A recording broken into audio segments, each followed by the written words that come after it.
पच जाला गोले गोल गे। आगे लच लच कर हो पतारी कमर तोरा होले होले गे। लच लच कर हो पतारी कमर तोरा होले होले गे। हे खुदा ही ताही लोहटी जाला पच जाला गोले गोल गे। हे खुदा ही ताही लोहटी जाला पच जाला गोले गोल गे।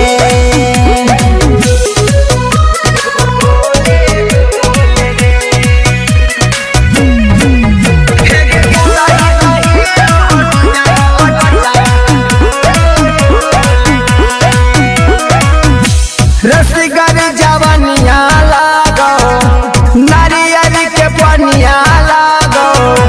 मोहनी मूर्तिया छौड़ी टाइट बदनिया लागो। रसगर जवनिया लागो नारियल के पनिया लागो। मोहनी मूर्तिया छौड़ी